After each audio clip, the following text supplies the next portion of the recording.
The sun has surrendered its hold on the sky. A deep, impossible blue now washes over the horizon, bleeding into shades of purple and soft orange. The mountains, once sharp and defined against the daylight, have softened into hulking silhouettes. They stand like ancient guardians, watching over the valley below. The air grows thin and carries a sudden chill. It whispers secrets of the coming night. This is the desert's blue hour, a time of transition, a moment of quiet reverence before the darkness takes its throne. The world seems to hold its breath. Every grain of sand, every jagged rock, seems to absorb this final light. The ground, a pale tan just moments ago, now glows with an otherworldly luminescence. You can almost feel the day's heat escaping, rising in invisible waves from the earth. The silence is profound, broken only by the faintest rustle of a creosote bush. It is a silence that feels older than anything you have ever known. A silence that invites you to listen, not with your ears, but with your entire being. Something is stirring, just beyond the edge of perception. As the last sliver of sun vanishes, the first star appears.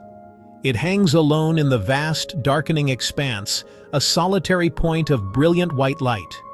Then another appears, and another, until the sky is a glittering tapestry. The desert floor seems to answer this celestial display, as distant city lights begin to flicker to life. They are a different kind of star, a man-made constellation sprawling across the valley floor. They promise warmth and life, yet from this distance, they feel as remote and unattainable as the heavens above. The land itself feels alive. It breathes. The gentle breeze that brushes against your cheek is its sigh. The distant call of a lone coyote, a high and mournful sound, is its voice. It speaks of survival, of solitude, of the immense and unending cycle of day and night. You are a visitor here, a traveler passing through a kingdom that operates by its own ancient rules. And as the darkness deepens, you realize you are not just observing the landscape. The landscape is observing you back, its unseen eyes following your every move. If you found this journey through the desert's blue hour compelling, make sure to subscribe to our channel for more stories and insights. Your support helps us continue to share these powerful moments. The city lights draw you closer, but the journey is not what you expect. The paved roads give way to dirt tracks, and the polished glow of the city center fades into something more fractured. Here, in the forgotten pockets between freeways and empty lots, new shapes emerge from the gloom. Tents. Dozens of them. They are scattered like fallen leaves, huddled against chain-link fences and concrete underpasses. Their thin nylon walls ripple in the cold wind, their colors muted under the faint orange glow of a distant street lamp. Each structure is a small island in the vast, dark sea of the night. A blue tarp is stretched taut over a frame of scavenged wood. A faded green tent, its zipper broken, is held shut with a piece of wire. A shopping cart stands nearby, a silent keeper of worldly possessions. A folded blanket, a plastic jug, a child's forgotten toy. These are not just objects. They are echoes of a life lived elsewhere. They are fragments of stories that the wind has carried here and left in the dust. The cold is a physical presence now. It seeps through the soles of your shoes, a relentless chill rising from the hard-packed earth. You can see your own breath misting in the air, a fleeting cloud of white. The people inside these fragile shelters must feel this cold in their very bones. The thin fabric of their homes is little more than a whisper against the night's deep chill.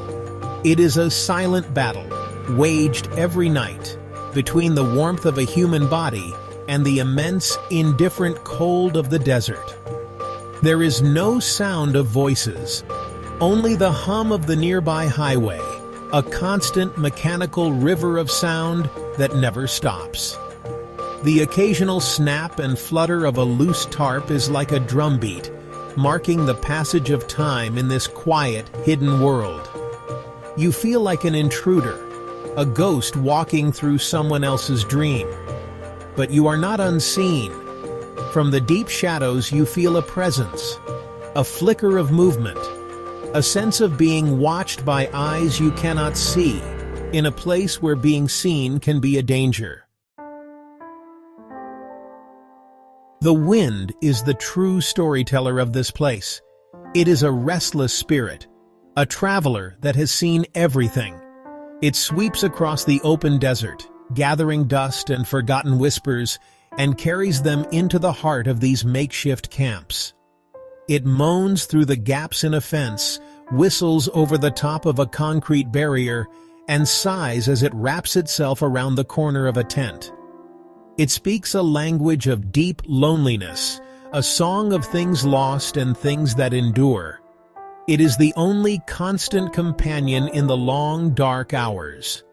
You walk deeper into the maze of shadows. The ground beneath your feet is a mosaic of textures. Soft sand, sharp gravel, the cold, smooth surface of discarded plastic. Each step is a discovery. You see a single shoe, its laces undone, lying half buried in the dirt. A stained coffee cup, tipped on its side.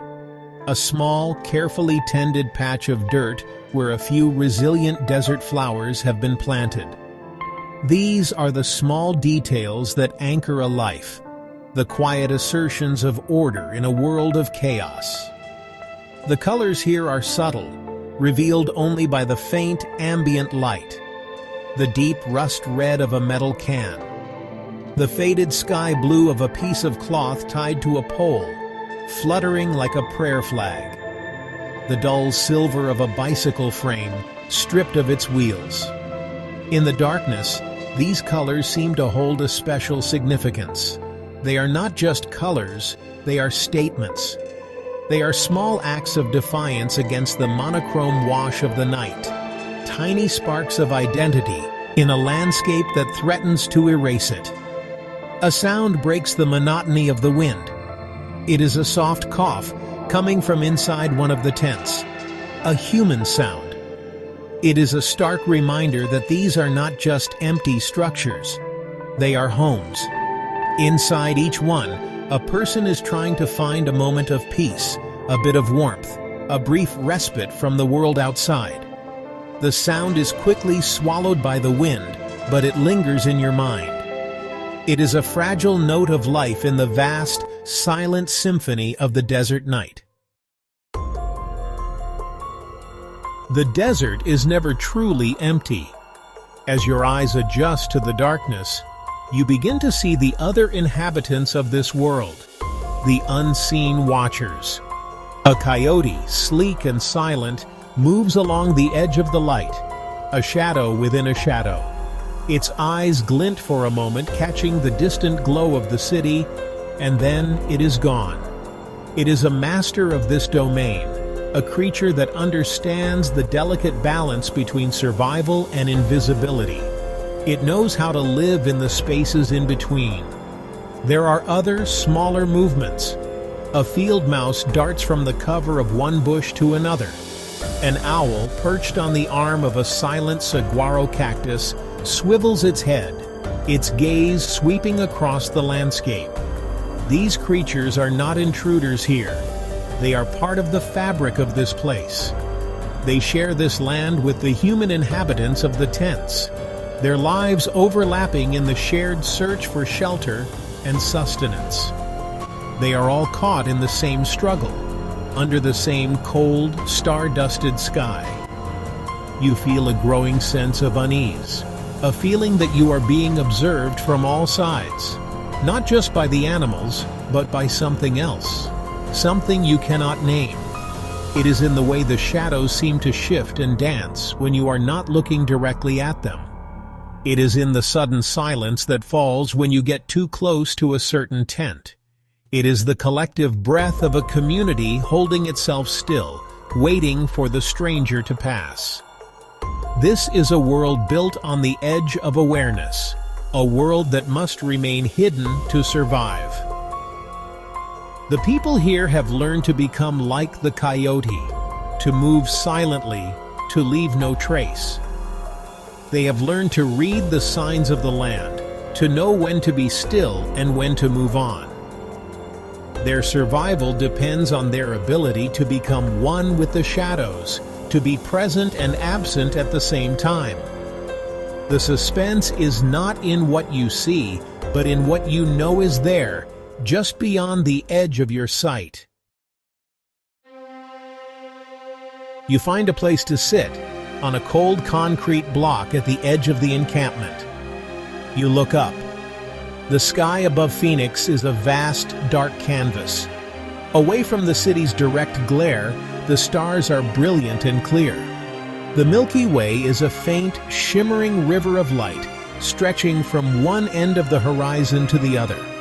It is a sight of breathtaking cosmic beauty, a reminder of the immense scale of the universe and our small, fragile place within it. Down below, the Earth tells a different story. The ground is scarred. It is marked by the tracks of tires, the ashes of old fires, the faint outlines of where tents once stood. These are the scars of human presence, the marks left by lives lived in hardship. Each scar is a story, a memory etched into the land itself. The land does not judge. It simply holds these stories, absorbing them into its own ancient history. The canvas of the earth is as complex and layered as the canvas of the sky. A faint light flickers from within one of the tents. It is a small, warm glow, perhaps from a candle or a battery-powered lamp. It casts a soft silhouette against the thin nylon wall. A person's head, shoulders, the gesture of a hand. It is a brief, intimate glimpse into a private world, a moment of quiet solitude. In the vast darkness, this small point of light feels like an act of incredible courage. It is a declaration that even here, in the cold and the dark, there is life. There is humanity. The contrast is stark. The infinite cold beauty of the stars above, and the small, fragile warmth of the human life below. The vast, impersonal scale of the universe, and the deeply personal struggle for survival on this small patch of Earth. It is a paradox that has haunted humanity since the beginning of time. We look to the heavens for meaning, for a sense of our place in the grand scheme of things. But we find our true selves in the small, quiet moments of connection and resilience here on the ground. As the night deepens, a change occurs. The wind, which had been a constant presence, begins to die down. The air grows still. The silence that follows is different from before. It is not an empty silence, but a peaceful one. A sense of calm settles over the camp.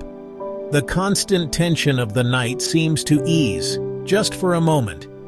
It is as if the land itself has decided to grant a temporary truce, a brief moment of respite. In this newfound stillness, you notice the smallest signs of hope. A line of carefully washed clothes, hung to dry in the cold night air.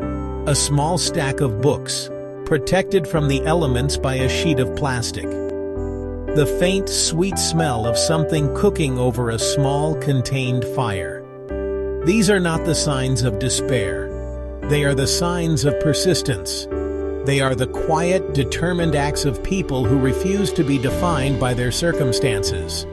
They are building a life, not just surviving one. The first hint of dawn is not a light, but a feeling, a subtle shift in the quality of the darkness. The deep, inky black begins to soften, to turn into a dark, velvety gray. The stars begin to fade, one by one, as if retreating before the coming of the sun. The mountains in the east begin to separate themselves from the sky, their dark shapes slowly taking on form and definition. A new day is coming, and with it, a new set of challenges, and a new set of possibilities. As the eastern horizon begins to glow with a pale, ethereal light, you see a figure emerge from a tent. They stand for a moment, a dark silhouette against the dawn, and look out towards the rising sun. They are not defeated. They are not broken. They are simply there, present, ready to face another day. It is a quiet, powerful statement of resilience. In the heart of the desert, under the vast and watchful sky, the most profound discovery is not the hardship, but the quiet, unshakable persistence of the human spirit. The light, in its own time, always returns.